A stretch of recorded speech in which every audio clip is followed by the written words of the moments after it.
So good afternoon, everybody. Thank you for coming along to the Trees and Design Action Group seminar today. TDAG is a network and a forum that brings together people and organisation to support the role of to work together to support the role of urban trees through better collaboration in the planning, design, construction, management, and maintenance of our urban places. Evidence-based information is really important to us, and that's why we involve presenters in these seminars. That's why we like to involve you in our seminars, because knowledge exchange and cross-sector working is really important. So please do participate in the chat and by asking questions. We'd like to thank our partners for this event, which is the Urban Design Group and the Landscape Institute and REBA. But enough from me. I'm going to hand over now to Joe Stenson, who is the Group Head of Urban Design at Barratt Developments PLC. Thank you very much. Thanks, Emma. I'll start a presentation, 2 seconds.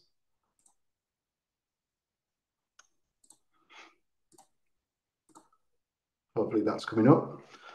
Well, first of all, thanks to TDAG for inviting me along to chair this exciting session on designing with trees.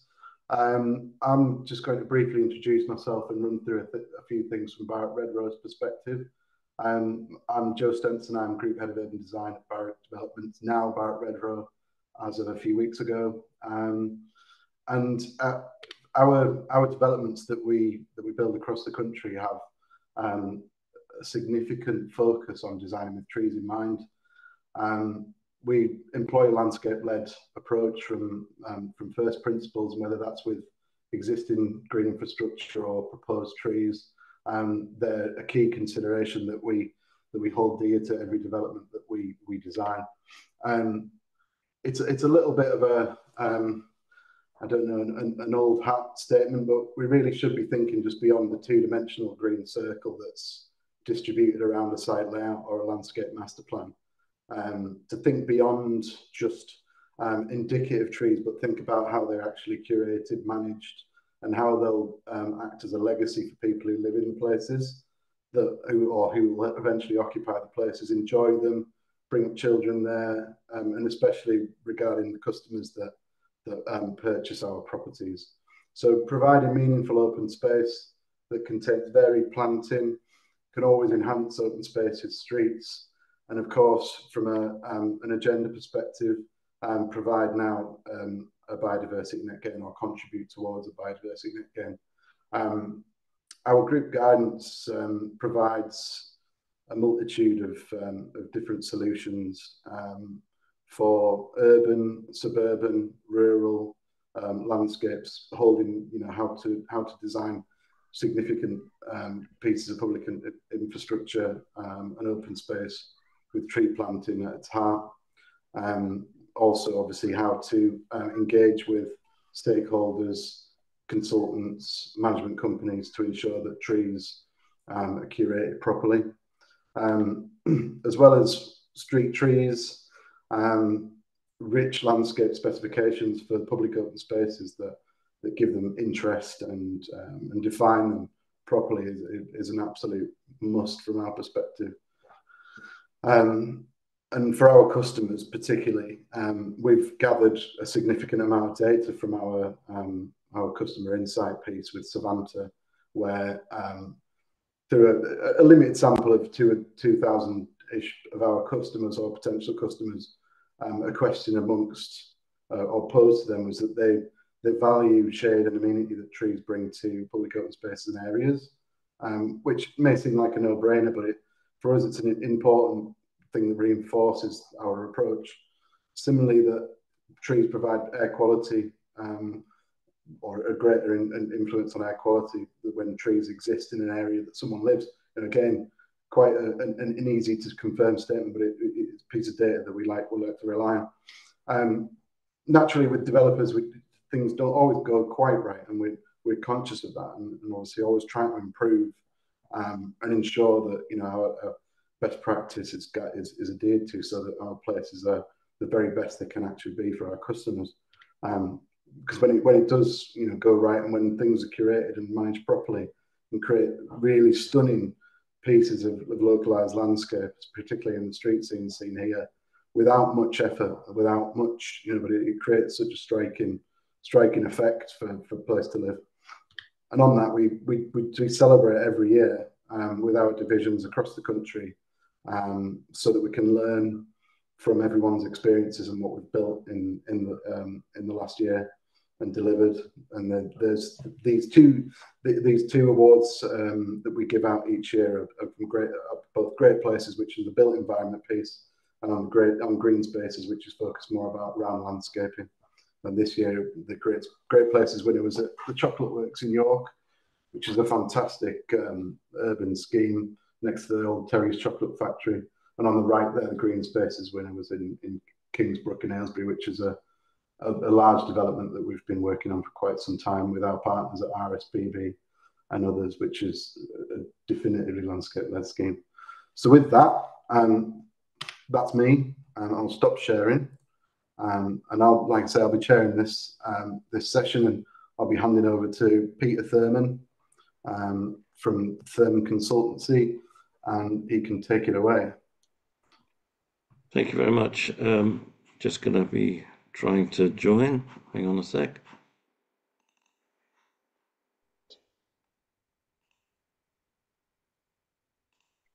I can see your slides, Peter. Is that okay? No, you just need perfect. Good job. Okay. Right. Good afternoon, everyone, and thanks very much, TDAG, for asking me to speak this afternoon. I'm really just going to be dipping into this subject in and out and quite lightly across the board. And I've got quite a few slides to go through, but less than the 120 I had at the beginning of the week. So anyway, here goes. About me, have a look on the PDF. I'd rather move on, but basically, I'm a consultant and I've got about 45 years of experience. If you want a summary of the urban ecosystem services that trees provide, these are they in alphabetical order, and I'm going to be talking about mainly the ones in red. And the first thing I want to talk about carbon sequestration is is it a relatively minor reason for planting trees in towns and cities? Well, it's a good reason, but it's not such a big deal for trees. There are other ways of doing it. There are better ways of capturing carbon, and you can see a few listed there as being suggested as the top 5. But nevertheless, we shouldn't absolutely not forget the abilities of trees to capture carbon. But the thing we have to remember is that they don't really start doing it for a few years, let's say 30 years minimum.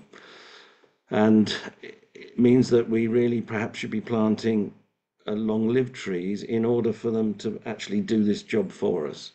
And I've mentioned a few there: oak, ginkgo, lime, plane, hornbeam, taxodium. All of these are quite long-lived trees. But we also obviously need to maintain existing trees where possible and protect them. It's no good planting loads of trees if we're not protecting the ones that can be kept. This oak tree died the following year. And here we have some trees that are about the same age as the houses and were doing wonderfully. But then later on, subsequent works, in this case resurfacing and trenching for services, meant that there was root severance, and then a high wind, not a massive storm, but a high wind finished them off. So I'm not sure whether there's any data on this, but what is the average lifespan of an urban tree? Is it 30, 40 years? I can remember being taught many years ago that perhaps it was only about 15 on average. So it's quite an important issue to try and make sure that we plant long-lived trees, but also make sure that they thrive and survive. And just to give you an example here, we have 2 columnar forms of long-lived trees. Our native oak, one of our native oaks on the left, fastigiate form, and there is a fastigiate form of ginkgo. So both of these are going to be useful in perhaps more confined spaces and are long-lived. This is in Munich, and I was astounded to see these London planes, these Lombardy poplars, which are along a 10-kilometre main route out of Munich, and you can see how close they are, as little as 3 meters away from buildings. I've later found out that they were, Munich is mainly a sandy soil, so there's not many issues with surface routing. The roots go down quite deep, it's well drained, and they can create this amazing effect. So moving on to shade and temperature amelioration, this is in Barcelona, and it's interesting to think that if we can plant more trees, we really can make a massive impact on our annual mean temperatures. And the amount, the importance of trees to create shade, canopy cover is really important. The difference in temperatures can be as much as 25%. And this is where a bit of well-being comes into this. And this is a tragic graph of high temperatures in just the summer of 2003. And the red line are the daily deaths in those 2 months, and the blue line are the maximum temperatures through those 2 months. And you can see there's quite a correlation between the deaths and temperature. And what you see there is an increase of 3,271 deaths, an increase of 6% over the 5-year average caused by the higher temperatures of those 2 months. And yeah, by 2050, London will have the same climate as Madrid. And really, the rest of this section of my talk, I just want a big shout out for big trees. Where possible, I think we need to plant big trees, long-lived ones as well, but big ones to fill the spaces. The one on the right is quite interesting. In a car park in Lidl, this seems to have been achieved quite recently very well. And tragically, an example of perhaps poor tree selection where a dwarf form of the Indian bean tree has been planted where it looks like a lot more shade is desired and would do well.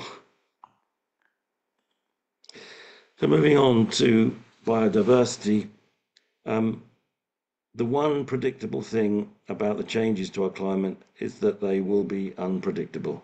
If the Gulf Stream moves north, then we will have to do some more rethinking. But the main thing I want to say here is that we need to trial and experiment with a wide range of tree species, ones that hopefully will be resilient and resistant. I think we need to allow for failures, but we must explore all possibilities to increase biodiversity.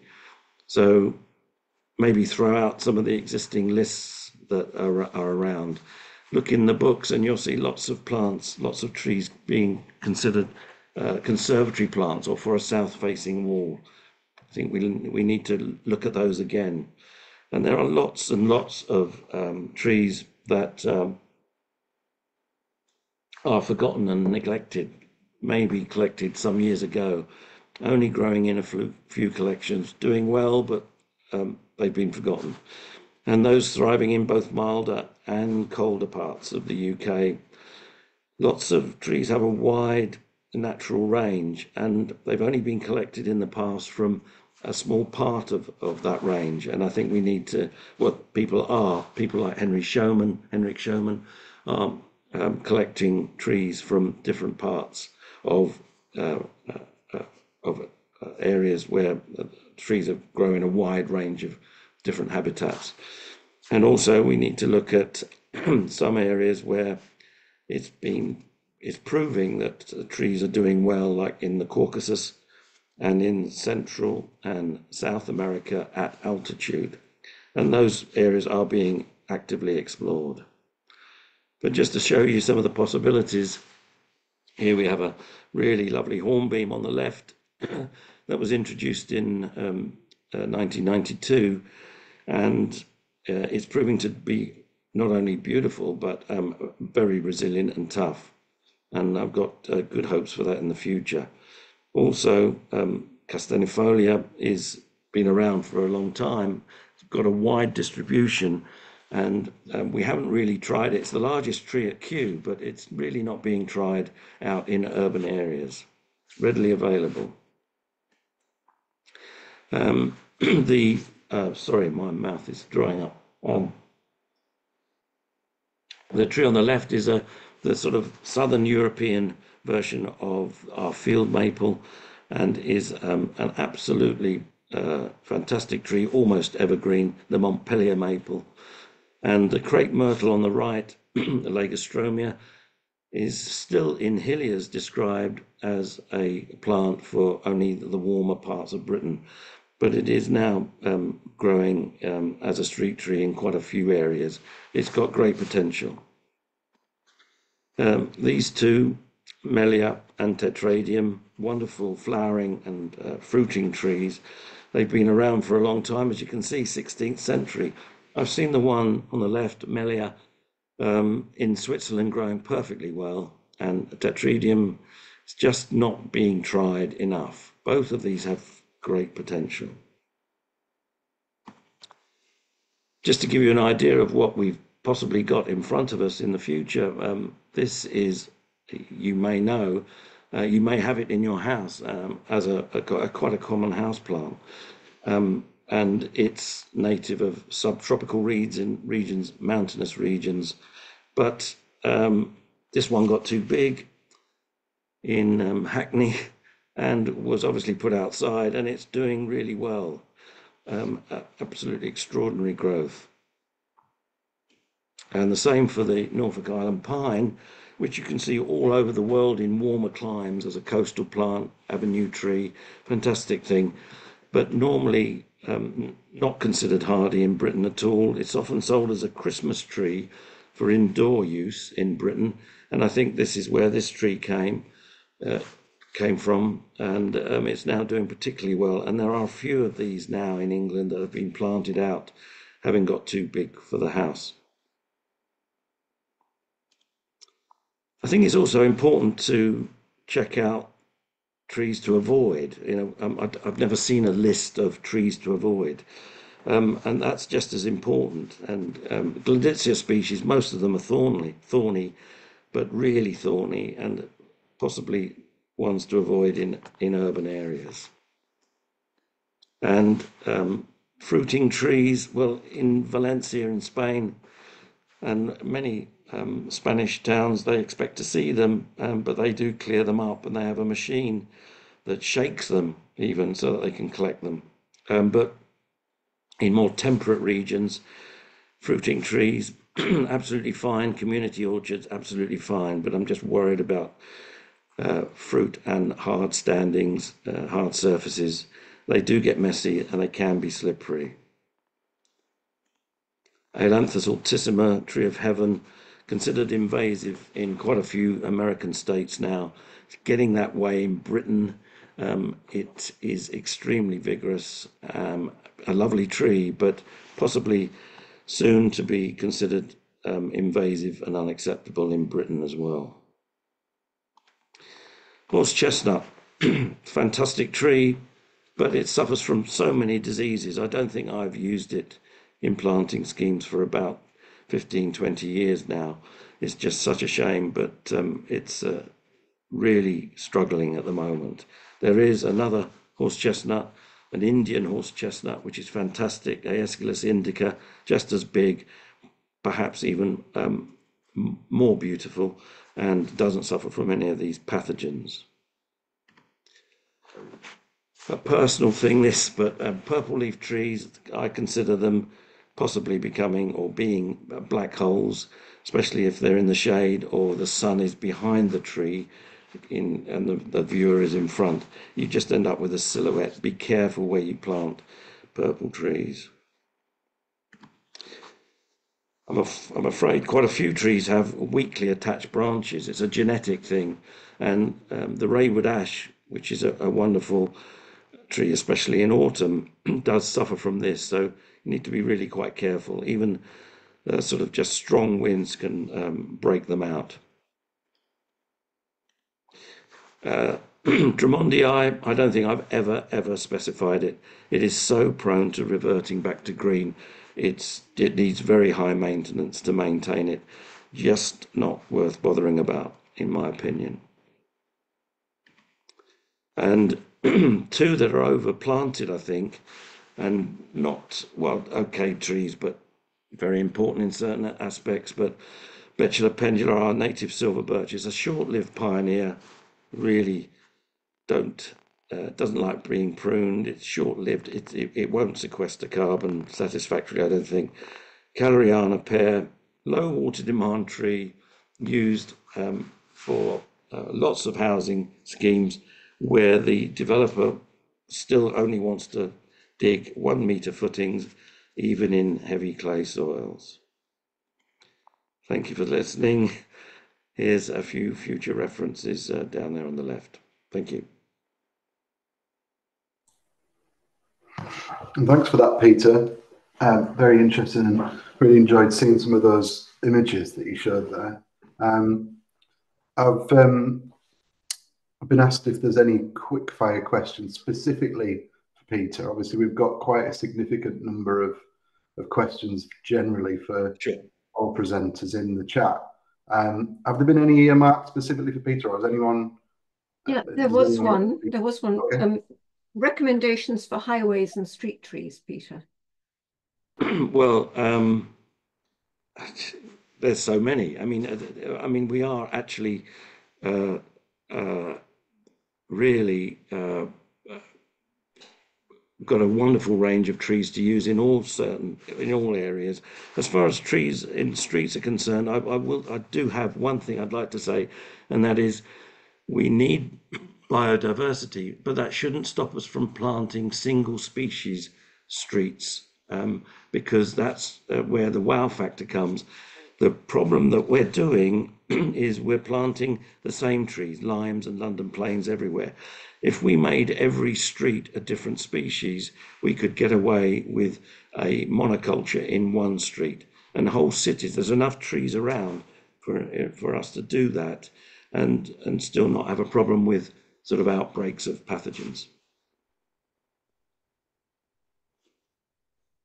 If anybody wants to put their hand up, you can scroll around or put your camera on, and I think you come to the forefront. I think there's just been a lot to digest there, so I'm waiting to go through it more carefully. There's also a question for recommendation for trees near railway infrastructure. Right. Well, it's a question. Well, I'd rather people didn't pick their favourite tree, so I'm not going to mention any of mine. But railway infrastructures, I don't know. There's so many possible things. Perhaps you need a tree with small leaves, which means you have lots of branches in the winter if you're picking a deciduous tree, and not things like catalpa, which have big leaves and very few twigs. So you don't get that tracery and screening in the winter time. So simple things like that can be considered. I think it's a really interesting subject, because obviously railways are safety first, and so you need to make sure that the trees and vegetation are maintained, because a branch on the overhead lines causes a tremendous amount of disruption and damage, even for something quite small. And leaves on the line are no Yeah, laughing. yeah. Well, that's a good point. I mean, there are trees that are late into leaf.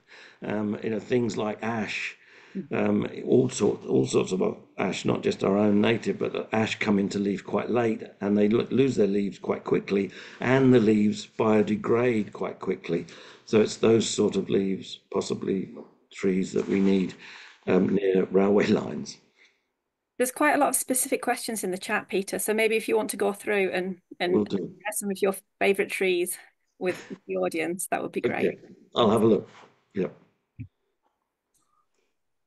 Network Rail do have a recommended planting species schedule for in the environs of of their assets, let's say. I think it's available online. Okay, so were we answering more of Peter's questions, or are we moving on to Lee now? Sorry, Let's Emma. move on to Lee, please. Thank Okay, you. right, okay then. So we've got Lee Haycoop now from Homes England, who's going to talk about trees and healthy places and healthy streets. So I'll hand over to Lee. Hope you can see my my screen okay now, and it should be moving into the slideshow mode. But how's that? Oh, on the wrong one. Is that all visible now? Looking good, looking good. Great. Okay, so, well, hello, everybody. I'm going to be talking with a perspective about from sort of designing with trees and thinking particularly of healthy places and healthy streets. My name's Lee Haycoop. I work at Homes England in the Master Development and Design team. I've been there sort of 2.5 years. Landscape architecture is my background, and before becoming a landscape architect, I was a garden designer and had my own plant nursery. So the reason I'm saying that is because planting living landscapes has always been very important to me, despite the number of many months I spent doing detailed construction details of so-called hard landscaping. I particularly don't like the term soft landscaping for living landscapes, but that's me. So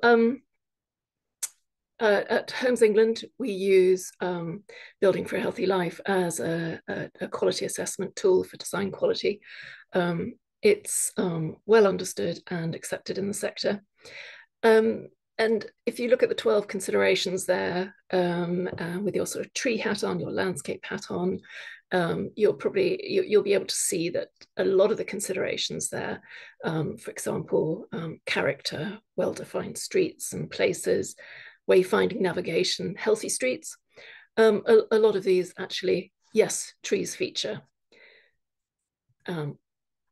We are also, in the last sort of couple of years, have developed sustainability, a new sustainability approach, and this sustainable placemaking outcomes wheel, this roundel, is part of a document that will be published publicly next year. I think it's been sort of slightly delayed, although we're working on implementing these outcomes, its sustainability through the organization. Why a roundel? Because these things are so interconnected. Again, if you put your tree and nature hat on, you'll realize, yeah, nature is there in character. It's in well-being. It's in stewardship and climate. So this is something we're working on very much. And I suppose the thing that strikes me that comes out of this work is we need to plant successfully, because quite a lot of landscape planting in new developments, it goes in day one, looks nice, but how long does it last? So this is one of the challenges. I want to start by mentioning what trees do to us, and then I'm going to go on about what trees do for us, and finally I'm going to talk about Homes England and what we're doing to improve tree planting.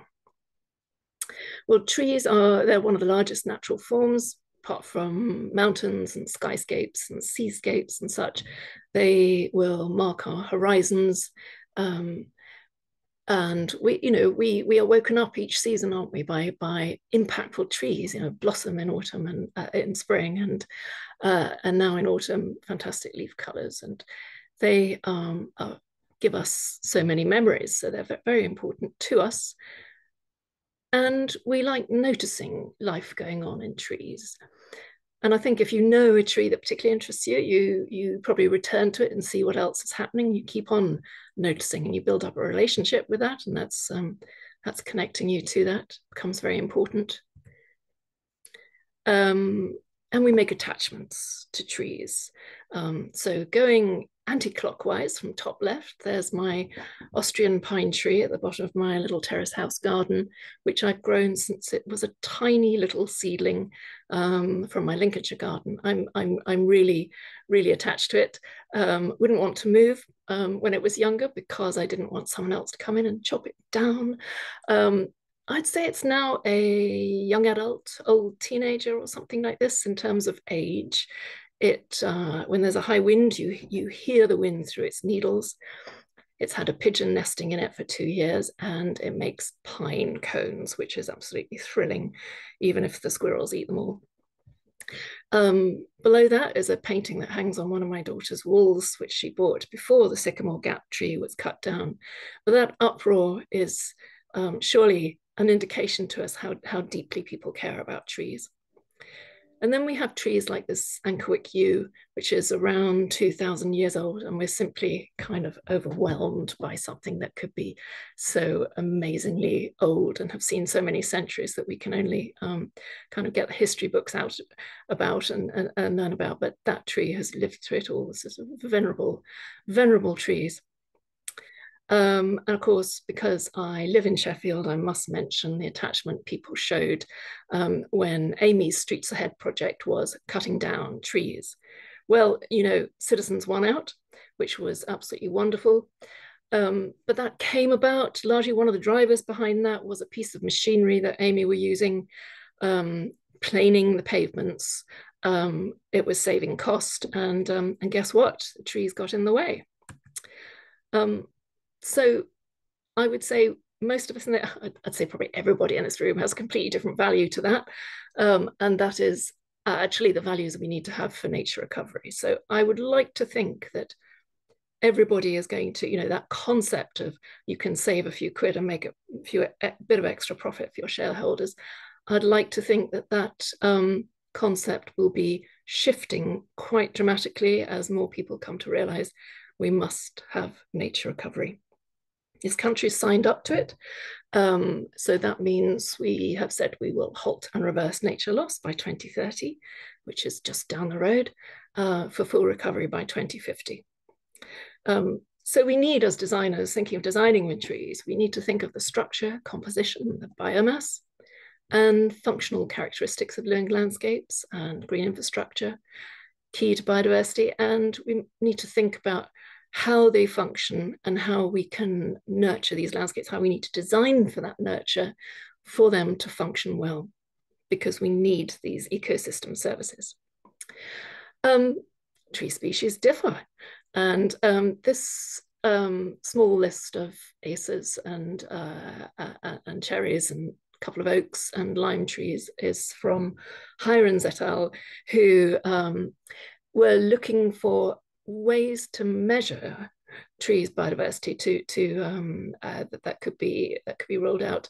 They were looking at specifically tree features, the insect host evidence, and resilience. They looked at only 66 species, so you know, it's a decent amount, but small amount compared to the number of species that are out there.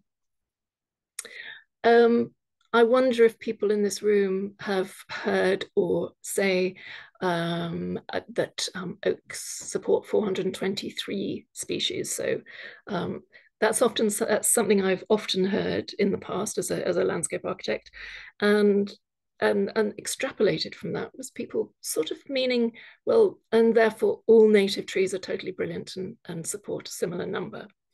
Well, they don't. And also, I'd say please look more closely at the research on that. So those 423, that number, came out of research by Southwood and colleagues in 1961. And they did caveat that. They called it cautionary notes. So it's important to read that. I won't go into details here unless someone asks about it later. But it's very interesting that those caveats weren't really well reported in the press at all. Also interesting that further work, I don't know, about a decade ago by Alexander, Buckler and Green looked at more things that trees were supporting. The Southwood was just on leaf eaters. So when we're designing, we also need to think of soil biodiversity, because we should, and because it plays a role in, well, I'll come on to that shortly, but it plays a role in carbon, for example, and just biodiversity. And we need to also think of the soil surface, what's going on there. And we could also, start to show a bit of respect for older trees and the amount of lives that they support on themselves, the lichens, mosses, ferns, sometimes liverworts, and algae. So there's more that we need to look at and consider beyond the usuals: pollen, nectar, fruit, seeds, leaves. Trees do a lot of things for us. I'm going to take an ecosystems approach here and say that we need to make a change. We need to shift from primarily thinking about tree numbers and aesthetics when we design, and start thinking much more seriously about ecosystem services and how to support that, how much we need these services. And so we need to learn how to support them, and how we need to treat trees to do this. Carbon storage, Peter's already mentioned that. Yes, I'd say top tip is the top thing, which is hard to do in developments, but try and retain mature trees and woodland, and also think of not just single trees, but tree groups and woodland, species diversity and size and longevity, and again nurturing that soil. For urban cooling, I'd say, think also of wide, dense canopies, and think carefully about soil hydration. These trees are only going to be effective at urban cooling if they can have proper evapotranspiration, and for that, they need enough water. So possibly our SuDS drainage strategies need to start thinking, what can they positively do with the water to rehydrate soils, assuming we are going to be having hotter, drier temperatures. I mean, as well as flood times, but that's another issue that is not part of this talk. Yeah, thinking non-compacted soils, but also of course being careful along streets when you're planting trees for that coolness and that urban and the good effects of trees, to make sure that the prevailing winds are in the right direction and you're not going to be locking in that heat at night, which is quite dangerous. Air purification similarly needs good hydration. Yeah, that's very important. And I'd say also think of seasonal variations there. So long season trees, Cladicea, which Peter mentioned for its thorns, actually has a very short season. It's a lovely tree, so it lets the light through, but that short season means perhaps it's not so suitable for planting for these reasons. And do consider what's going to happen in leafless wintertime. So you've got to think of conifers and evergreens, and that means quite a lot of non-natives, because we don't have too many. I think just box, holly, juniper, Scots pine, and yew. Yeah, trees are first in our line of defense for retaining water. So this is very important. Again, their canopies first of all, and then their soils. So we've got to make sure those soils are retentive, and so this seems to my mind, as when I was designing, I would be thinking, where can I lead people? Let's put some paths through here. And I know that there are some urban woodlands that actually have fencing, a fenced area around the middle of them, which is kind of like a sanctuary area. If the woodland's big enough, you don't notice it, but as a person in the wood, I'm sure the wildlife do. Yeah, and so for this one, for flood attenuation, I would say very much think beyond the red line boundary, think systems, not just sites. Noise mitigation, trees are great for that. You need sufficient leaf density and numbers of trees to be effective at that. And think also of those situations where you might have a lovely expanse of water, like a sort of little lake or large pond, but what that can be like if you're living nearby and some people are being noisy at night. Actually, sound really carries across water, so you can use trees to good effect there.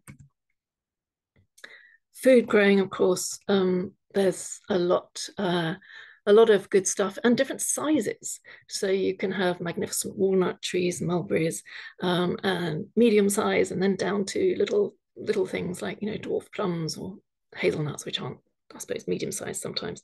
And their blossom, of course, is very, very valuable.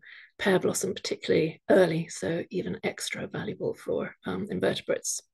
But as Peter mentioned, yes, think carefully about falling fruit, whether that's going to be annoying or hazardous. So make sure it's in the right place. I love the way in this picture, in this photograph, which is in Elephant Park, London. This is a design by Macrainer Lavington. They did think the trees were so important. They've shifted the red line boundary. Can you see how the fence actually goes out another, I don't know, about around a little bit less than a meter to accommodate the trees and not have to take them down, which is, it's very heartening to see. That's lovely. And I'm sure it is appreciated by people who live there. But despite all, trees being so important, this is what happens. It might be a bit hard for you to see, but what I'm trying to point out is dead trees. Top left, that was an otherwise well-designed site. There was quite a large sort of linear park in that development, SuDS, and mercifully, not fenced off, so people can actually get up close to it with interesting planting. But however, my colleague and I counted the trees around it. There are about 60, and of those, 18 were alive, and the rest were dead or dying. They'd be dead the next year. So this is pretty dismaying, really.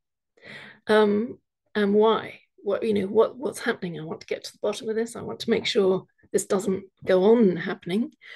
And I think there are a number of reasons, and they're all need rectifying, really. Designers' poor specifications, soils that are compacted or poorly understood for the planting that's going in, the handling that trees get on site. Sometimes it's species selection for that particular context. Often it's poor aftercare, watering. Bad planting implementation is another one. And of course, weather conditions, although not this year just gone, really. We've had loads of water, haven't we? Loads of rain. So how to improve this? It does need improving, and I suppose my appeal is to all involved in tree design and planting to do better.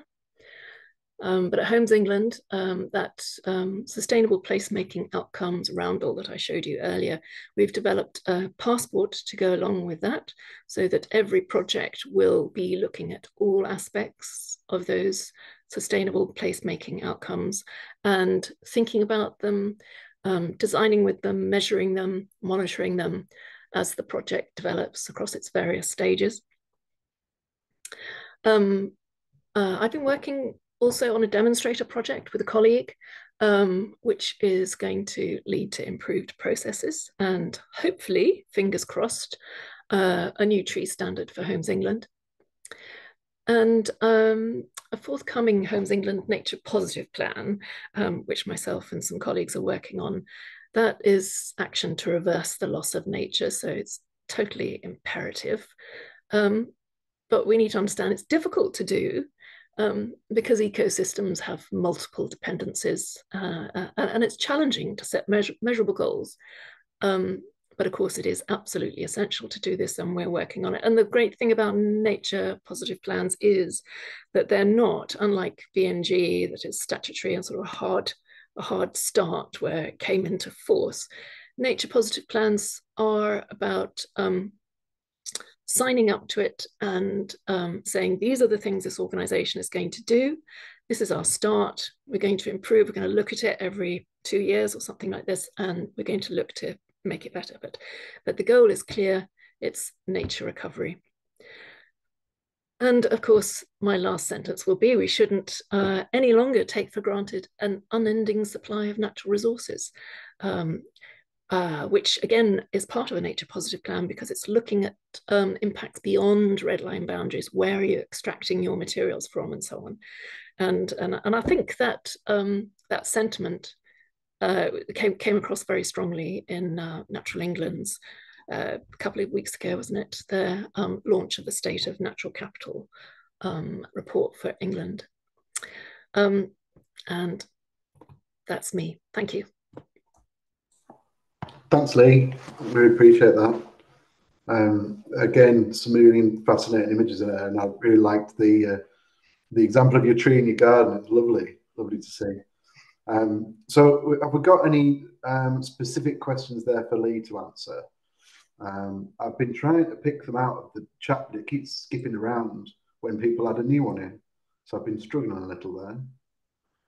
Emma and Sue, have you I know seen it's. any? I've been dancing around. I was thinking perhaps Lee can help by going through herself and seeing. But what I really like is I really like the idea of living landscapes, not soft landscapes. So my question was, how do we get language adjusted so we actually say what we mean rather than just a sort of shorthand? Yeah. Well, I mean, it's a culture shift, isn't it? It's not so many years ago, and I think there's a parallel actually with feminism.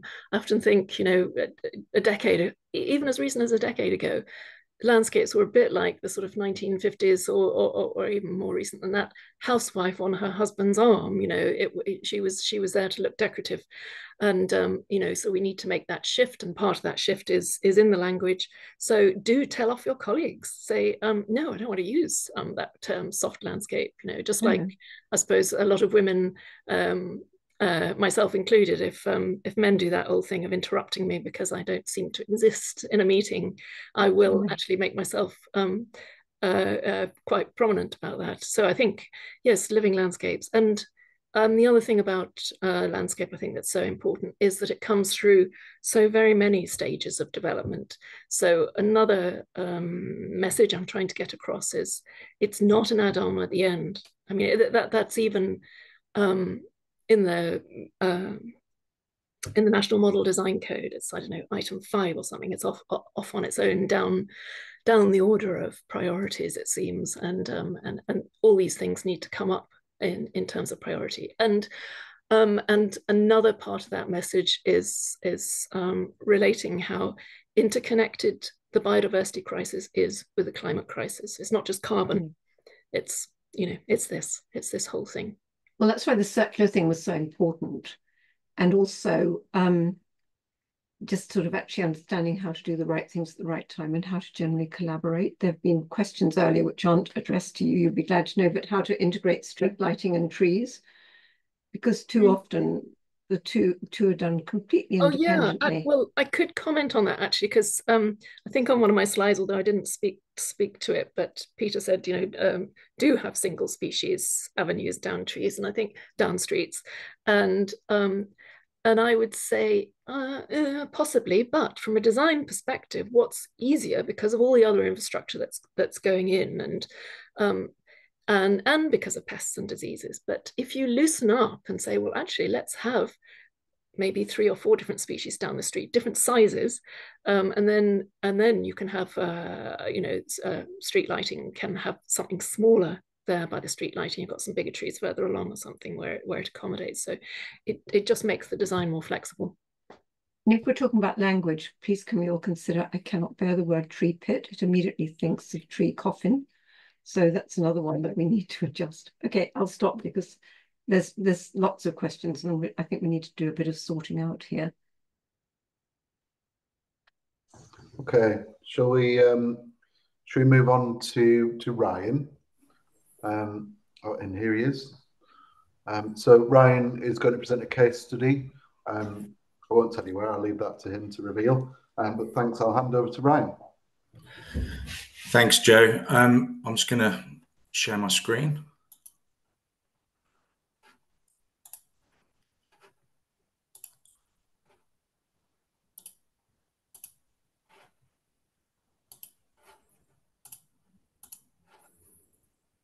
How's that, Joe?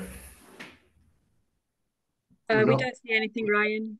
no, it's something's. No, we haven't got anything yet, Ryan. I'm afraid. I don't see any message on the Zoom interface saying that you're sharing screen. Do you want to click the green arrow and have another go? Is that all good? Yeah, it's great. Okay. Yeah, hello everyone. It's very strange to present, not to see anyone. Yeah, my name is Marion Price and from Urban Pioneers. We are based in Scotland. And yeah, I'm presenting a case study today. Oh, sorry. Somehow, no, sorry. Didn't switch my slides. So the case study is in Dunfermline. It's north of Edinburgh, a small town.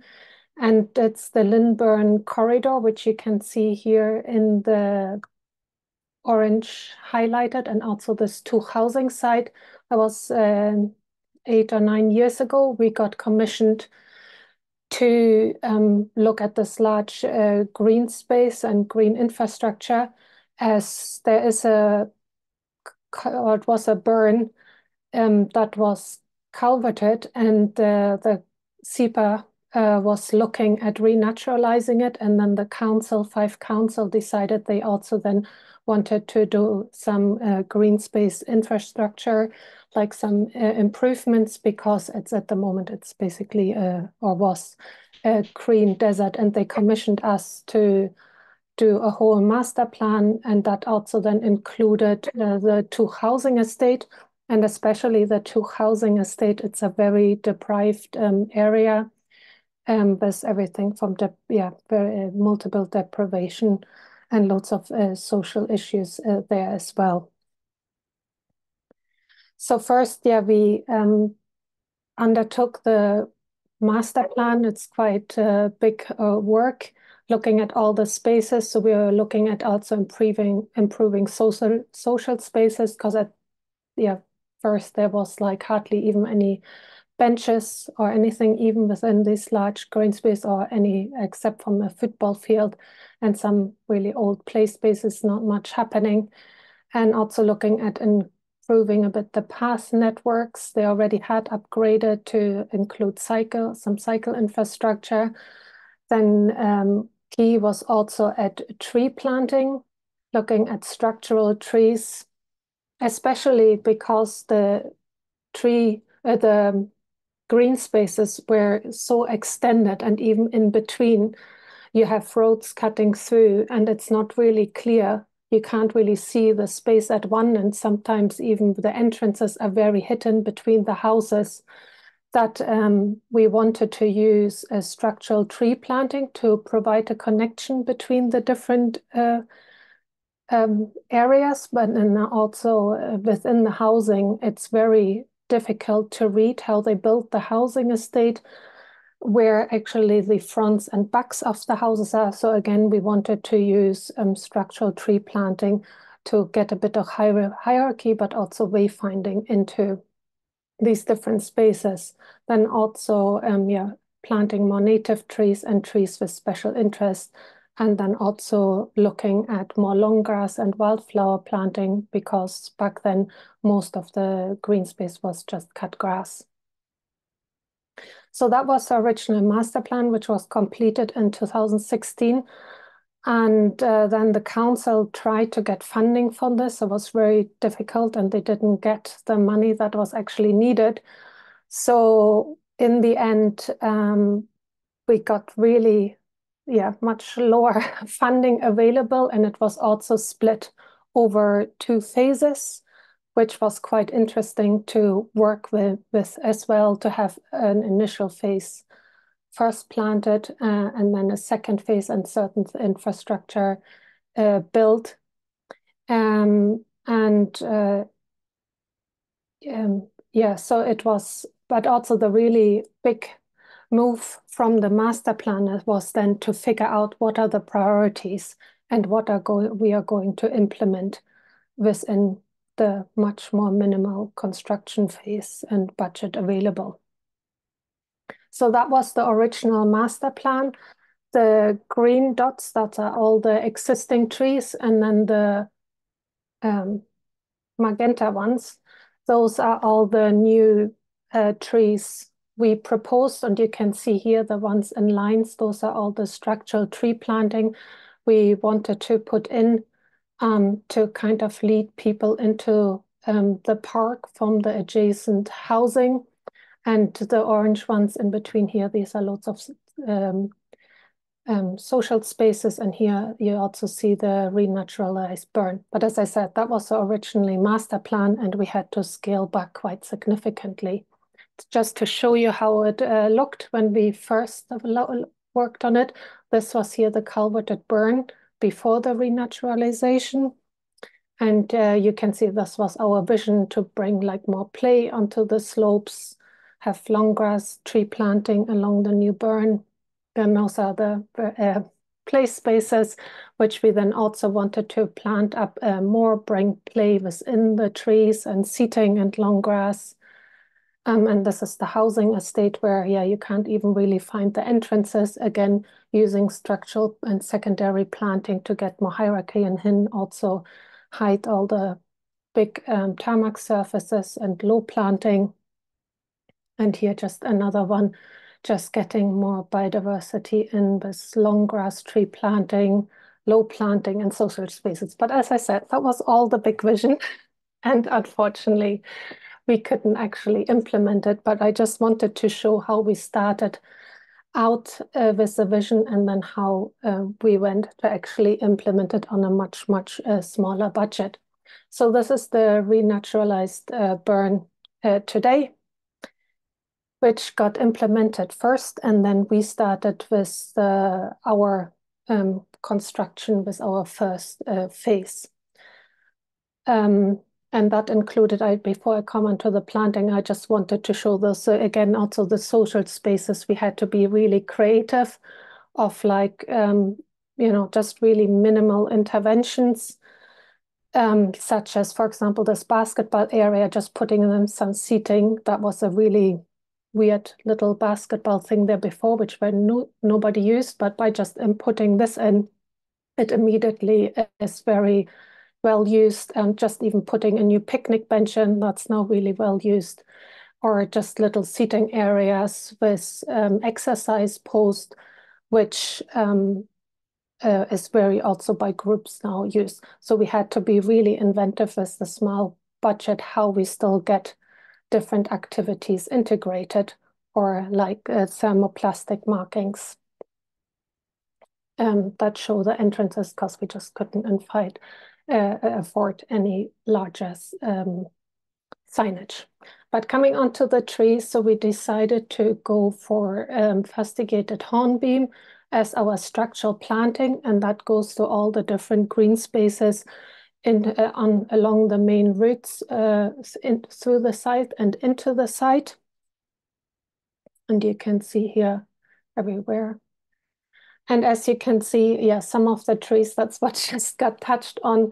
When they first got planted, it was very dry weather. So we could notice that between the first phase of the planting, the trees are not doing that well, mainly because of the very dry weather when they first got planted. And then the second phase, which we had much better weather, the trees are doing much better, but they are slowly recovering. And yeah, as you can see, we also decided to paint all the tree sticks with a bright pink magenta. And again, that was also because we had like not really much money to do what, yeah, with all the interventions we had, we then at least decided to bring some color into the scheme by just painting the tree stakes pink, but that also brings them the different spaces together, because it stretches quite far between one and to the other of the works. And this has been really popular because people just see and understand that all the trees that were being planted are part of these Lindburn Green Network improvements. Here you can see we also planted white beam along the secondary roots into the site. Here also we put some new benches in. Also some ornamental cherries. That was because there were already some existing cherries, so we got them in linking by the school to the existing species.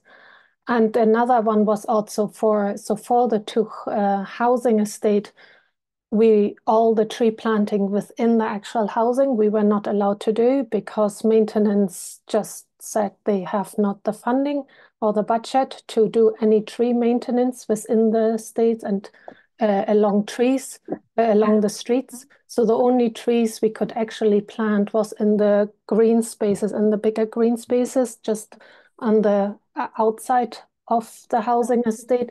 So that's why we had to then reduce it to groups of tree planting.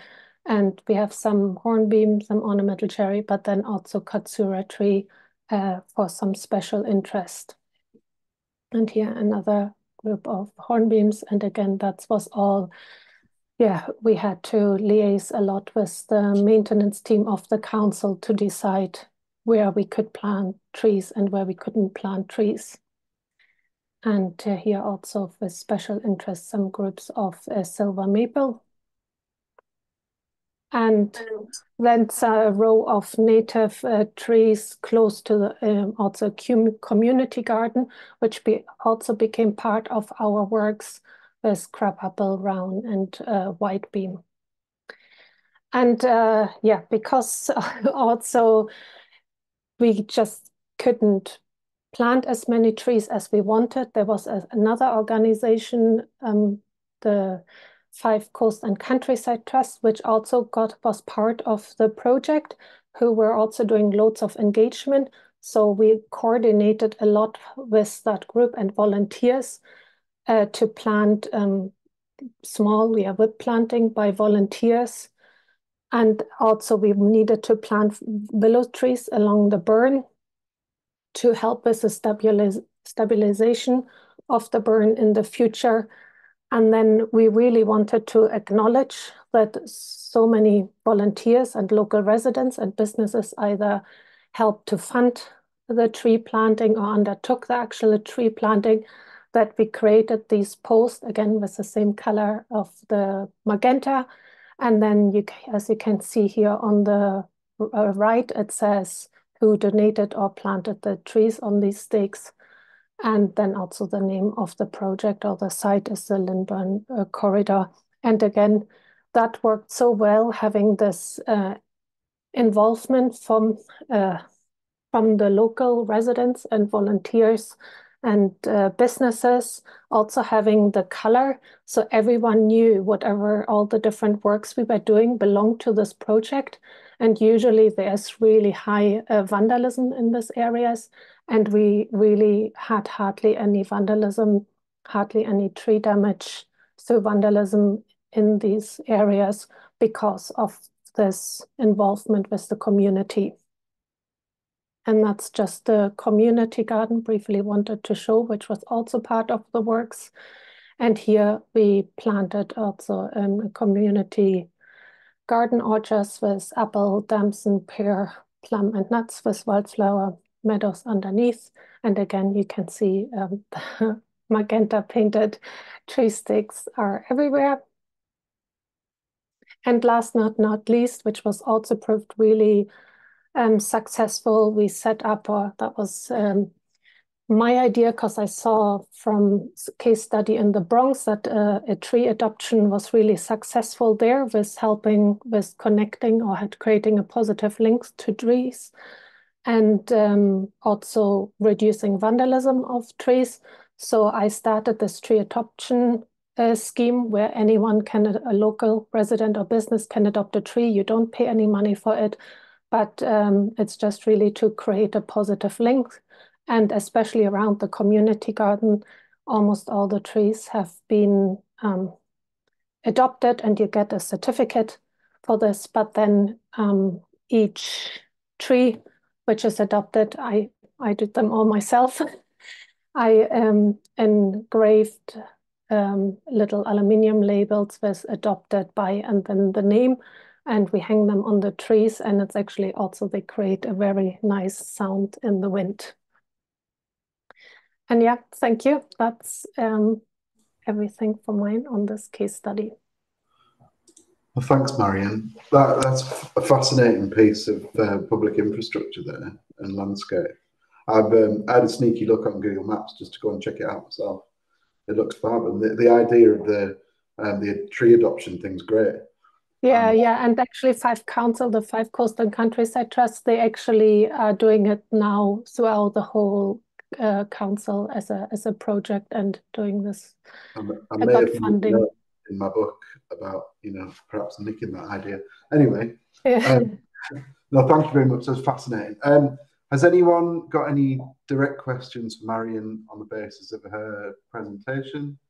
I've lost the little questions box. Here it is. There's a lot of chatter, which is great. There was a question from Chris asking, mentioning that they'd recently had volunteers to plant whips, but apparently they all died. Do you have any lessons, Marion? We actually, I think, yeah, we had a few dying as well. I say, yeah, I don't know, it's hard to, and we had the main problem we had actually with our ones is, although we discussed everything, so many meetings on site with the maintenance team, that then, not the management of the maintenance team comes in, but the actual operators, and they just mow over hedges, wildflowers, everything. So that was more our problem. So I think the best, is, I know, maybe, I don't know if it's just also the just conditions of the site you are planting, and maybe I think it's, which I really liked in this project, that it was over 2 phases, that you maybe do some planting in the first phase of 1 year and then see how it goes. And so you don't maybe, have a high failure and then do it in the second phase. That I thought worked really well in this project, but of course then you need more time and resources as well, do it over longer. There's a question from Martin Gammy, gosh, it's all jumping around now, to ask if there's a monitoring program to see how successful the establishment is being. No, unfortunately not. There was, I think, for these kind of monitoring, unfortunately, there's never no budget. We do kind of our own one if we, how, but nothing official, no official data, unfortunately. I thought it was interesting you mentioned that you'd found less vandalism than you might have expected for the kind of location and so on. Oh, Martin, your hand's up. Yeah, hi. I just wondered whether those that are adopting a tree could be a source of monitoring, given that that they have an interest in the site, and they have some setup where they can feed back to someone to advise if they're concerned about tree establishment. Yeah, could be, but I have to say it's an area of really high multiple deprivation. I always find it's very difficult to ask people for other asks, to get you maybe in other areas you get more people in. We have the community garden who are quite involved, but even I find they're so occupied and with the needs they have to deliver through their community garden that, but maybe if this Five Coast and Countryside Trust, they are now taking the adoption over, that they can do more. But yeah, it's maybe there's no something revenue budget for aftercare then. It's Yeah, there is the councils, as I said, they already struggle with like maintenance. Some of the plantings we did, I had to come up with really creative solutions, because they are like, whatever you plant, we are not going to maintain it. So it's very difficult.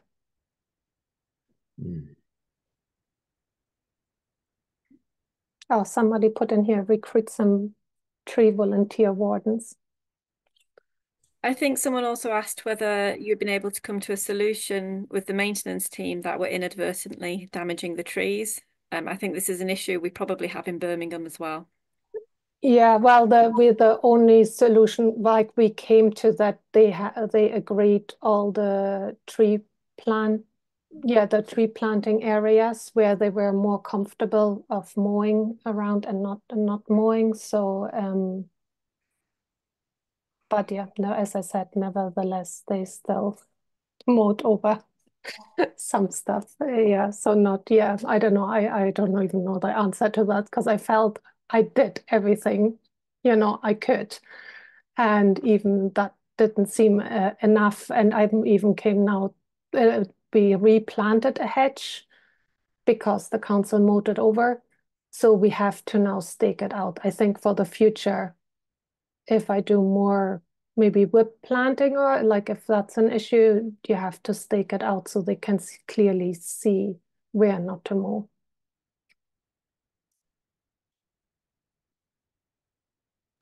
Okay, thanks, Marion. Thank you. So thanks very much. I think we're going to move back on to Ryan and see whether his technological woes have abated. Here he is. They were there. Thanks, Ryan. Thank you, Emma. Thanks for sorting that out.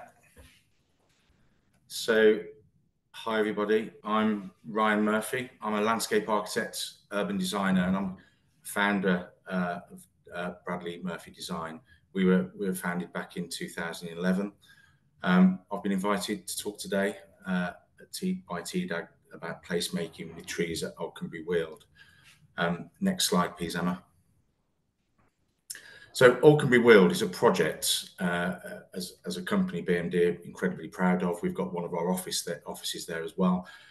We started the journey back in 2011, about the same time we started the business, and we've been working with our clients, Urban and Civic, to transform what was a former Cold War airfield into a vibrant new community with 6,500 new homes, set within high quality green infrastructure. And we've been involved all the way through from the visioning stages, through the various planning stages, through coding, delivery, and into stewardship operations. So all the way through.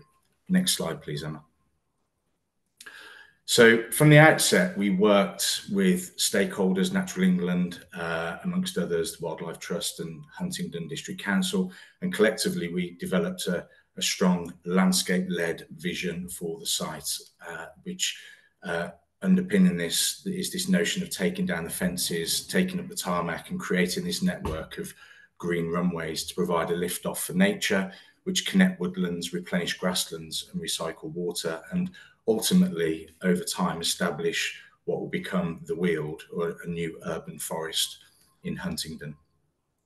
Next slide, please, Emma. Thank you. So what I was going to do, given we've got limited time, I was going to zoom in into phase one, which is highlighted there in the area, within the blue area, set within the wider master plan. Which is quite a nice illustration to show how the landscape-led approach has manifested within the overall scheme. Next slide, please, Emma. So we got to task with designing a range of green infrastructure typologies, from woodland belts, community gardens, growing gardens, play hubs, wetland mosaics, and incorporated a whole variety of tree palettes within each of those typologies. These will give impact, add value, enhance biodiversity, as well as creating healthy, happy places through cleaner air, providing shade and cooling, and ultimately create a stronger sense of place. Since 2014, next slide, please, Emma, thank you. Since 2014, phase one has delivered in the region of 40,000 new trees, including several thousand standards, semi-mature, mature specimens, as well as translocating around 150 mature specimens that would otherwise have been removed to make way for critical infrastructure. I mean, just this operation involved over 2 seasons as a landscape architect. It was incredible moment to see the trees sort of being driven around the site, and probably something we won't see again. And one of the other things we did in the first phase, if you just go to the next slide, please, Emma, was we collected seed from around Alconbury, Monkswood. There were a number of woodland clusters that we had volunteers go and collect seed. We then grew those on for a couple of seasons and then planted out several hundred whips within some of the early landscape that was delivered for phase 1. Next slide, please, Emma. Data. Everybody loves data. Data's cool. UNC, Urban and Civic have been measuring and collecting data on the 40,000 plus trees that were planted, fully embracing the data era, and measuring the positive impact trees have in terms of BNG, carbon capture, storage, and there's a live database available, so that can help us inform future design decisions on tree selection. And what's really cool is that data has been integrated into some of the wayfinding and some of the information boards. So that's a really good way to educate and share knowledge with residents on the importance of trees and some of the work they do, some of the unseen work they do behind the scenes. Next slide, please, Emma. So there have been a number of challenges on the way, and this is not all of them. This is just a selection. Planting trees at Alconbury is tough. The conditions are challenging due to the poor soil. It's mostly very heavily compacted boulder clay. The site's also very open and windy, and it's also on an elevated plateau in one of the driest parts of the country. So any water that hits the site tended to just shed off it. So along with form and character in terms of tree decisions on tree species and selection, they were chosen mostly for their climate resilience, ability to cope with long dry spells and then potentially warmer, wetter conditions in the future. Next slide, please, Emma. In terms of soil, there was a mixed approach to dealing with the soil. There's a soil amelioration strategy that was implemented to get the areas ready to receive trees. Topsoil was either imported or restructured and improved with fertilizers and compost, and then the subsoil was aerated and the structure was improved through ripping. Next slide, please, Emma.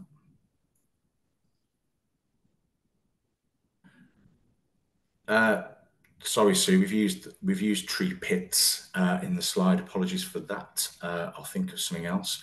But we had a whole range of tree pits used for Alconbury across the site. And as part of our role, we've got a guardian role on these longer term projects. So what that enables us to do is carefully monitor tree success rates across the site through the establishment period, so that then tree pit designs can then be modified and tweaked for future phases, whether that's increased soil volume or whether that's tweaking the drainage layers. Next slide, please, Emma. In terms of water, we worked with the engineers on the scheme to reverse that trend of water shedding off the site, and what we wanted to do is reverse that and start collecting, storing, and then slowly releasing water through the public realm and landscape through controlled environments, create the right conditions for trees to thrive, creating wetland mosaics such as this that then again reinforce sense of place and identity. Next slide, please, Emma. This was a big issue from the start because there was an ambition to put a lot of landscape in very, very early, even before roads, infrastructure, housing plots were put in. So one of the issues there was to then coordinate, once the trees were in, was to then protect them through the future construction phases. And I said at the beginning it was landscape led, and it really was. In the first couple of phases there was a lot of landscape that went in early doors. So protecting that, and the trees were damaged, and it's inevitable on sites this big with lots of operations and strands of work going on at the same time. And it sounds really obvious this, but one of the key things that we've established is clear communication loops between the multiple design teams that are on multi-phase projects like this, and then connecting that up through a communication loop with the PM teams or the project manager teams on the ground, working with the contractors, and making sure all of that is clear. Next slide, please, Emma. So I've got 3 spatial typologies. I'm just going to sort of helicopter into three areas where we've where tree species have informed character. So this is the boulevard. It's one of the first pieces of infrastructure that was delivered at Alconbury way back to around sort of 2012, 13. And this is a big wide section of road, 42 meters wide, with a 12-meter median in the center and 4-meter verges on the outside. It sits within, if you go to the next slide, please, Emma. It sits in an area of the site where the commercial zone sort of meets the residential, and the intention was to reinforce the formal character with a monoculture, single species approach. We've got limes, these are Tilia cordata green spires that went in quite big. They went into 60, 70 girth. They were 5-6 meters high, and they sort of march along the avenue up to the cricket pitch. Again, sort of providing sort of a continuous rhythm in the street scene. Moving further north, next slide, please, Emma. The corridor transitions away from the commercial into a residential zone. It's the same piece of grey infrastructure, but we've tweaked the corridor slightly in the approach. So the formality starts to unwind within the central median and starts to relax. And we start to introduce additional species to the lime. We still have limes on the outside to provide continuity, but we introduce oaks and cherries and hornbeams and field maples as well. And those are scattered within the central median, within the wildflower meadow. And that helps to create a more relaxed, informal character and bring more of a human scale to the street scene, because it's such a massive section. And then there's a third section, but there's no slide for this because it hasn't been built yet, because we haven't finished designing it. But we are going to introduce another element to the final section of Boulevard where it meets the future runway park at a later date. And we're going to introduce water within the verges and also reintroduce elm back to Alconbury, which is exciting. Next slide, please. So zooming into the gateway, if any of you have been to Alconbury, you'll have seen this. This is one of the entrances into the main residential area. So this was all about creating that right first impression. You only get one chance to do that. So the challenge set to us as the design team was to transform a vast, open, windy airfield into a high-quality arrival space with a tranquil, intimate, low-density environment. And to make sure we stayed in budget and worked within parameters, we developed a tree toolkit, which we've applied across the whole site and also our other sites up at Holton, at Rugby and Waterbeach as well, that we're working on with Urban and Civic.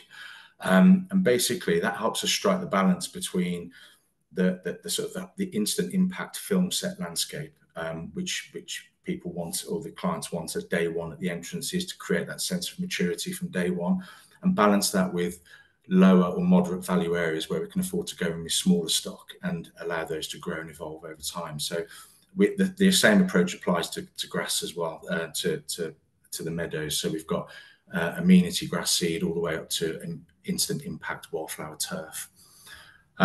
So next slide, please, Emma. We've got this carefully curated entrance that starts with a beacon of limes. Next slide, please, Emma. These went in at 120 centimetre girth, I believe. They were absolutely massive. There were roads closed. There was a police escort, and there was a crane sort of costing like 10 or 15,000 pound a day. So everything had to be very carefully coordinated, and that was amazing to see. So those basically they sort of catch your eye as you enter the site. And then on the next slide, Emma, please. We've got the sort of, I suppose, the hero species, the sort of the golden weeping willow, which combines with smaller multi-stem birch around the pond, and is sort of key set piece to help frame views to the new homes. And hopefully, well, they did work in the end, but they hopefully attract new pioneer residents to the site, and all those are fully occupied now. Onto the final set piece. This is the green curtain, and this is often referred to me when I'm speaking to clients or we take people around Alconbury. It's often referred to as one of the most successful pieces of green infrastructure at Alconbury, because it's a surprise to see between two development plots within what we've managed to squeeze into what is effectively a 20-metre linear buffer. So initially, the green curtain was designed to provide screening for the Hopkins Homes plots, which were to the south, and provide screening from future operations to the north. So we, next slide, please, Emma. We brought in a number of translocated pines to provide instant impact, and those were supplemented with companion woodland planting that was nested sort of between the key, the mature specimens. Those would grow and evolve over time. And once the development was secured on the other side, if you go to the next slide, please, Emma. This is a good image because it shows the Hopkins houses on the left, the red row on the right, and you can see once the development was secured on both sides, the function changed, and this is where that sort of staged placemaking component comes into play. So it was no longer a screen, and it became effectively a linear park running between the two housing parcels. And it was really important that we not only provided shade for wildlife, so shelter for wildlife, but also shade around some of the key hubs and social spaces that are nestled within the green curtain. And then there's the final image. This was taken back in 2021, so you can see some of those translocated pines and the instant impact they have. They're all doing okay. They're all doing well. And I think it was really, really important to make sure that once the screening function had taken place, that basically the filtered screening between the two housing parcels, inviting neighbours into the space, and that was the final function of the green curtain, and that's working really well. That's the end of the presentation. I think I'm happy to answer any questions before I hand back to Joe.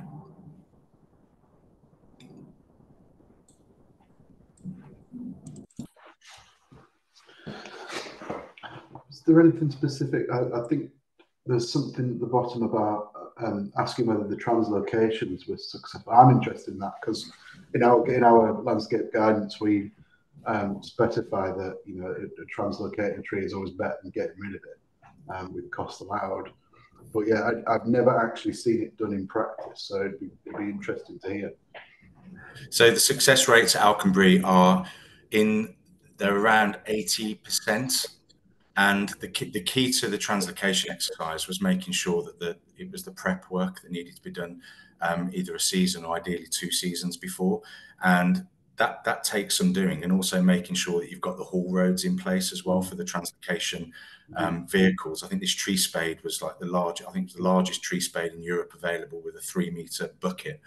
And that it didn't have flotation tires, so it needed hardcore put down, right. So that's an extra expense, and all of this needs to be phased and sequenced into the delivery program. And that's the other key thing is the first time round we did it, we had 2 seasons to prep, so that's to reduce the crowns and root prune to get them ready for the shock that they were going to get when they got scooped out of the ground.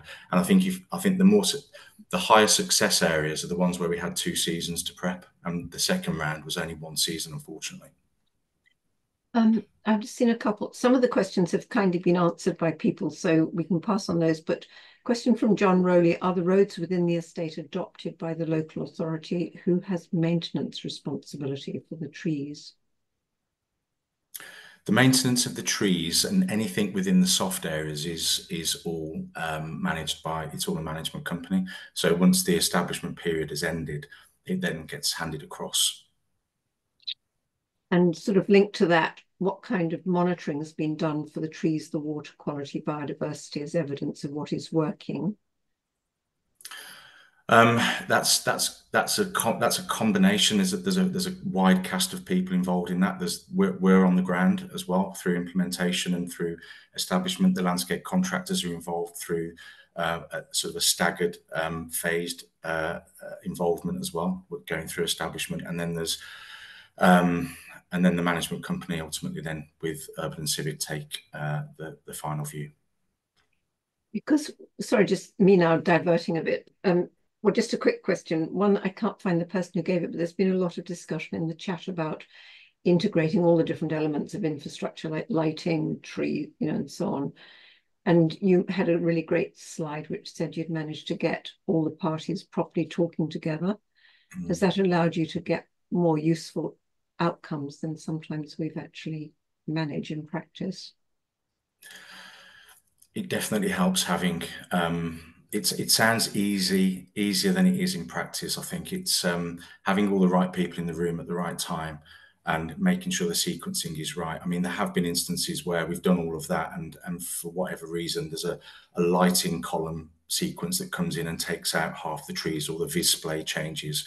Those things happen on all of our sites, and we try and eliminate that as much as possible by, again, setting up that sort of that design team, project manager communication loop is the key thing.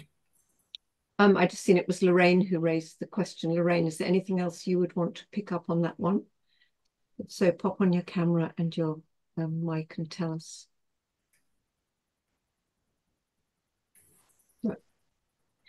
So quick question. Oh, are you there? No, not there.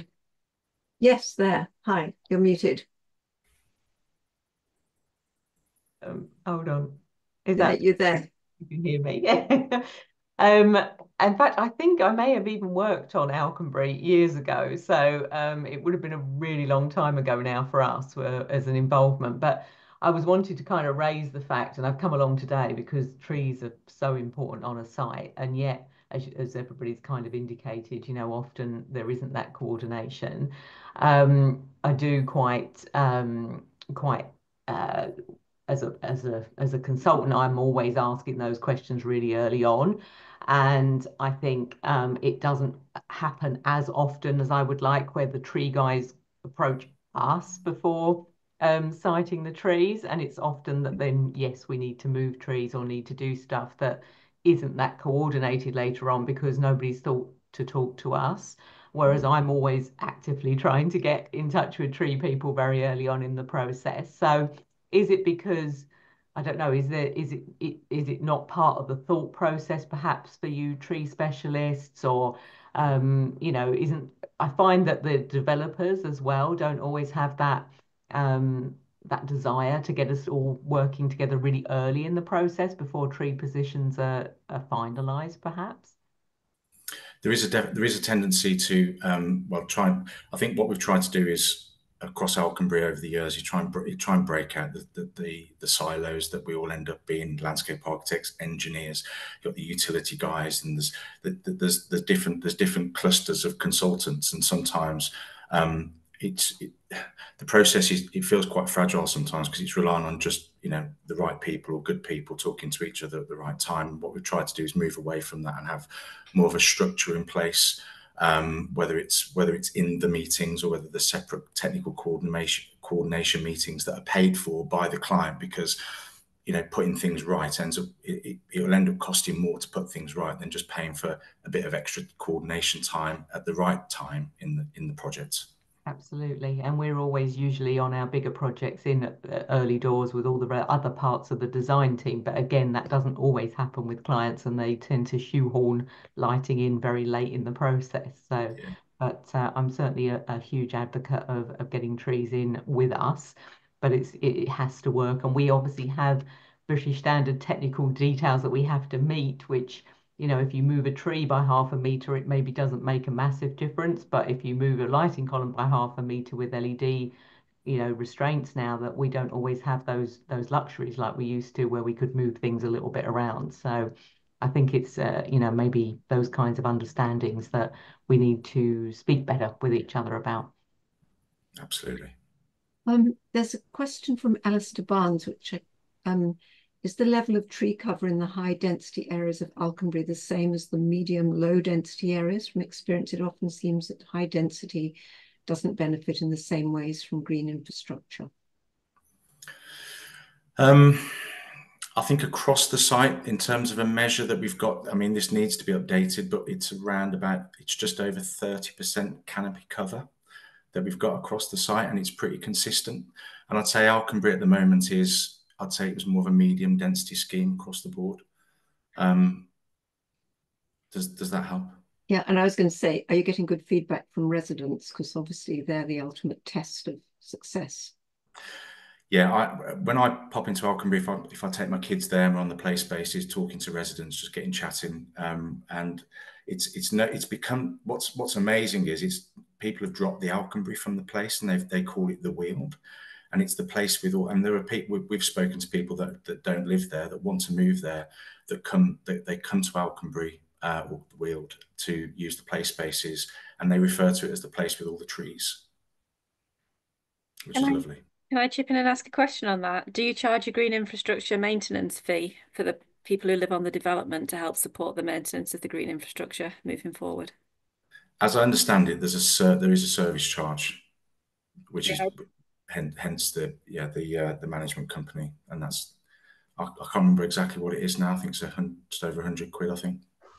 Can I just ask before because it's more of a general question, it's almost one for Joe, I suppose, but one of the things that's been coming up a lot is this sort of, particularly of highways not wanting to adopt streets and therefore needing to have management companies, and then actually having this where the responsibilities sort of begin and end at the curb, and what are the implications of that and so on. We've seen it where we've created what we've termed a managed verge, whereby it's outside the responsibility of the Highways Authority, but sits kind of in parallel to it. So if you imagine a curtilage of a private house, then the managed verge, and then the adopted zone, which could be cycleway, footpath, a verge itself, you know, and other pieces of infrastructure. But that means that we can then control more the species planting and the specification of what goes in there, and then obviously put a management regime against it, whether the cost is ascribed to the customer or as part of a wider management regime. But we've seen numerous successes on large scale developments. I mean, with Alconbury in mind, obviously we've got a phase of development taking place there now. But a lot of the fantastic pieces of, you know, the larger tree planting and some of the green infrastructure there is obviously a success of the master developer approach, because of urban and civics like focus on the quality of getting the public aspects of the infrastructure correct. So, but from that perspective, yes, there's always a challenge of getting trees adopted, whether it's from cost or whether it's from the practical maintenance applied by a local authority to any trees that are in their space, let's say their zone.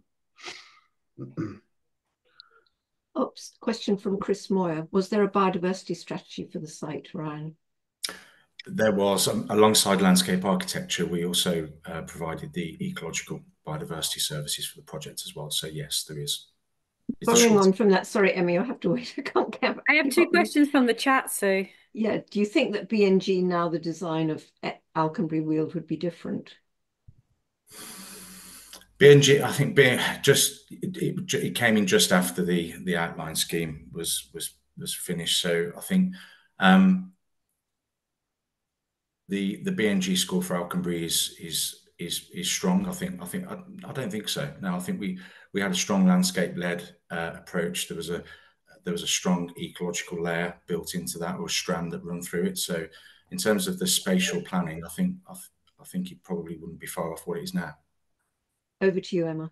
I wondered if Lucinda Long wanted to ask her question to Ryan about the budget.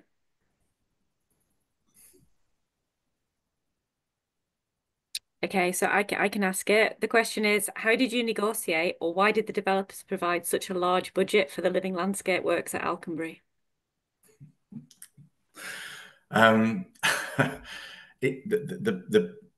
It wasn't just one big budget. It was a phased budget that was broken down into bite-sized chunks, and I think we very carefully we worked very closely with Urban Civic to set that budget and to show them what could be achieved with, I don't know, call it a platinum at the front door, and how that phased back to some of the back of house areas. And yeah, I think it was just, you know, ambition from the client, and us showing them what the possibilities were within the parameters. I think it's long-term land value. You invest at the start, it's worth more at the end. But I have a slightly mercenary. There's just to come back to that, it's a really good point, because land values, I think that there was an aspiration for X amounts, and they invested big at the front door, and I think when the houses started selling, I think it breached their expectations. It's fair to say. Cool. And then there's a second question from James Dalrymple. James, do you want to ask about SuDS?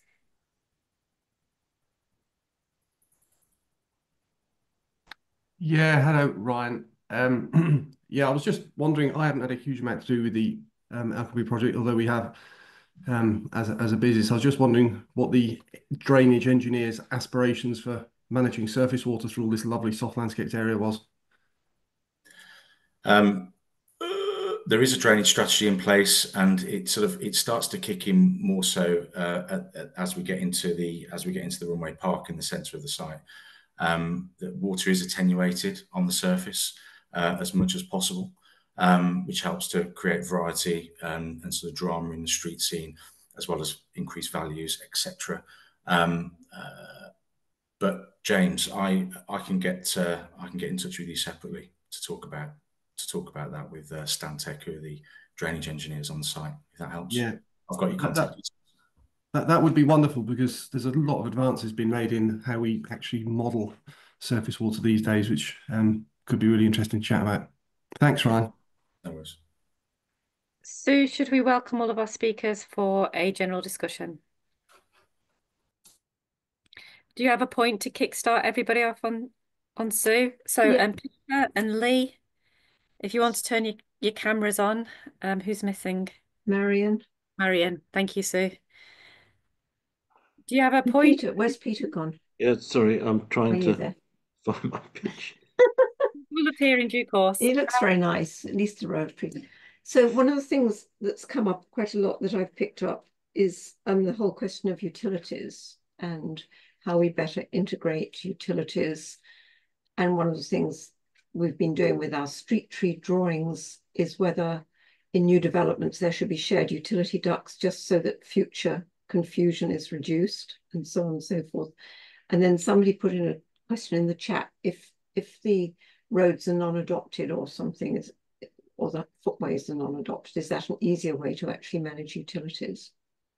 There's a kind of whole lot of questions in here about utilities and how we actually integrate utilities and tree roots better, I think, is probably the question. I could start off by slightly not answering that question, but also just commenting that I was an associate at public practice about 3 years ago, and one of my fellow associates in London working for the GLA was working on a program. So it was a tech program to coordinate utilities work, so not the initial implementation, but afterwards, this awful thing of streets being dug up all the time, and just the wasted time and the wasted everything else that goes on, and also with a view of after those works, actually, or the finish of the works, potentially adding a small little SuDS piece with trees and something like that. So that was about software development for that, to enable a more streamlined approach to utilities maintenance and management. Joe, as a developer, how do you feel about shared utility ducts? I think obviously to avoid conflict between tree roots and utility ducts, avoid the coalescence of both at all costs. In a past life, where there was, you're gonna have to forgive me because I forget the exact document, but there was a piece of guidance that would give you standoffs from specifically sized trees and other planted other plants. So I think, but the shared infrastructure is obviously definitely something that we employ, and keeping it within areas of adopted surface, roads, footpaths, and when it does cross public open space, whether it's existing or proposed, and obviously all the consultants involved will collaborate to avoid or to make sure that there's no clashes. We use a publicly available website called Line Search Before You Dig. I'm not sure if anyone else knows about that, but it's very helpful to find stats, etc., so that you can plan around stuff at feasibility stage without having to consult directly with an IDNO or another utility provider. It's quite helpful, so that you'll be able to ring fence a site and get as much data about telecoms, gas, water, etc., before you start to plan a site out. So from early stages that helps us out. But yeah, from through construction practicality, I mean, it's a little outside my remit, being more in control of the early site stages rather than the construction of. But yeah, I mean, it's a practical point, isn't it? Really, that you need the two to sit aside alongside harmoniously, let's say. And also, if you have to do any maintenance, you're not, as Lee said, digging everything True. up again. Exactly. Yes, of course. Another question that's come up from Emma Watson. Emma, I don't know if you're there. I'll ask it. When I worked on new build developments, we had several clients that would only accept trees that were listed as low water demand, which severely limited the trees we could plant around new housing. So Peter, I think this is one for you. Yep. But also I know Andy Hirons again has been trying to work on water demand, and the science or the evidence isn't clear, is it, about high and low water demand trees? No, it's not. I mean, it's almost sort of originally was, I think, just sticking your finger up in the air, wet finger up in the air, and the list came up. But there are some obvious high water demand trees, I think, historically, such as eucalyptus, some of the cypresses, oak, willow, poplar. But low water demand trees, I think we need to do more work on. But I think the question was to do with the fact that I am fully aware that a lot of developers restrict landscape architects as to what species they can choose because of the thing I mentioned in my talk, which was they want to dig minimum NHBC guideline footings of 1 metre, even in heavy clay.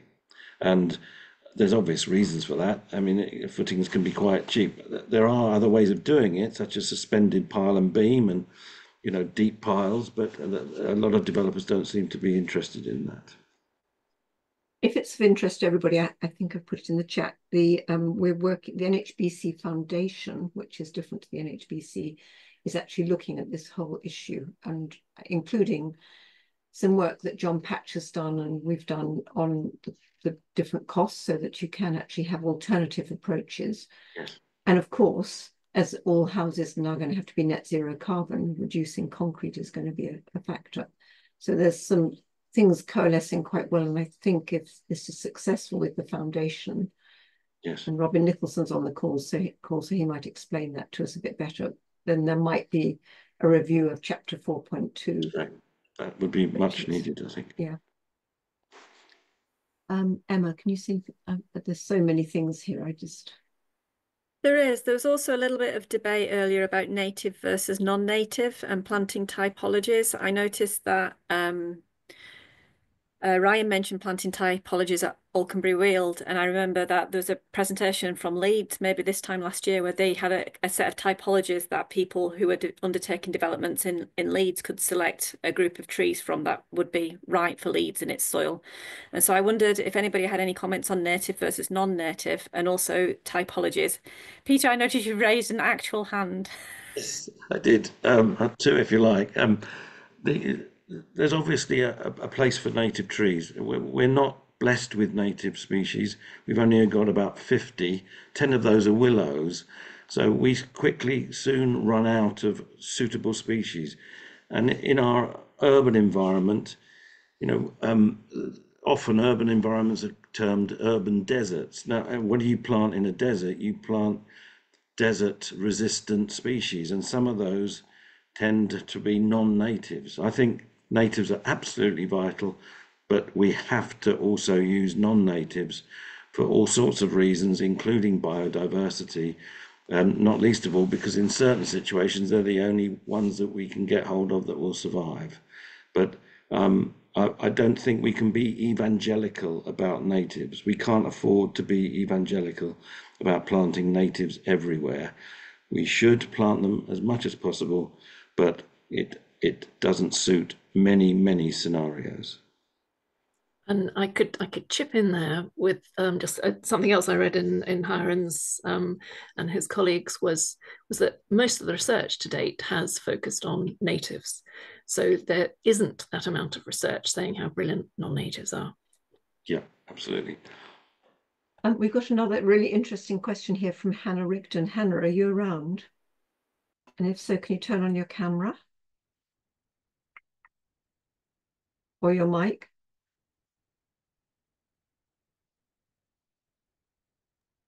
I think Sushi may have. Well, do you want to ask the question? Okay, well, I can't find it, but it was actually asking when you have a site, do you look at sort of previous species, the kinds of things that have been planted on that site in previous iterations or in historic sort of usage? How much does the cultural value of the trees that have previously been there taken into account when you're sort of looking at? I think I've seen Hannah's question here, that she mentions about the incredible cultural capital that trees give to a development, and that from Ryan's precedent perspective, obviously that's almost like an instantaneous aspect of providing tree cover and mature trees through translocation and planting of much more mature specimens. But from I think related to incorporation of existing green infrastructure and respecting the landscape elements that a site has as its in its existing form before developing it.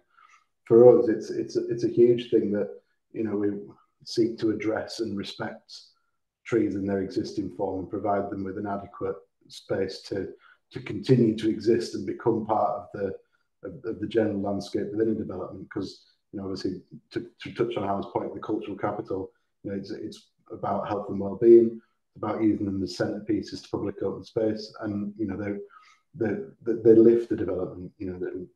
So for us, it's a huge consideration of to incorporate anything that exists where we can.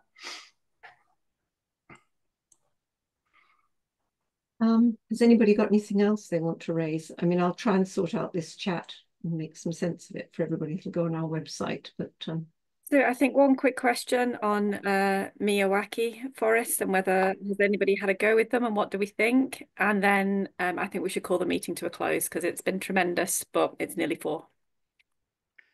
I would like to say a little bit about Miyawaki, but I'll try and be brief. In my opinion, they are expensive, far too expensive.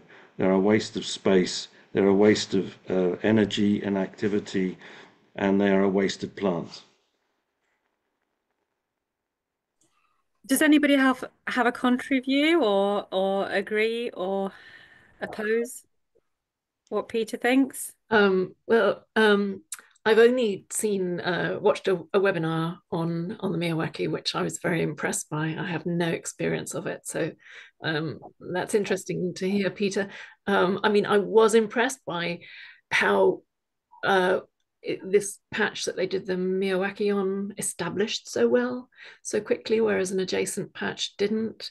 Yeah, I think the thing we have to say about the people who are promoting Miyawaki is that they are incredibly good at promotion and promoting it, and it's going to save the planet, and that's what a lot of people think. But it is truly wasteful, and I can't imagine why people think that it's good for human well-being, because you end up with a dense, impenetrable thicket that no one will ever be able to walk into. Also, it's no good for wildlife. It's too cold in there, and they're charging the charities that are perpetrating a lot of them are charging £22,000 per tennis court size Miyawaki area, which is an extraordinary amount of money, and it's very impressive to start with. But what's it going to look like in 30 years' time? It's just going to be a wide hedge. There's one near me that is really not put on much growth. It was planted in 2014 and it's stuck around about 3 meters. I think they are a disaster. And I think if you want to create that, plant a hedge, plant a linear hedge, and you get the same benefit. So TDAG, of course, is entirely neutral on these matters, Yes, of but course. Yeah, this is my putting that personal to one side, opinion. and so expressing personal opinions, interesting what tree officers' responses would be, because I know some of them are really concerned that they spend all their time clearing undergrowth. So please don't just provide undergrowth. Sorry. And somebody made a very good point that, we mustn't be cruel to trees.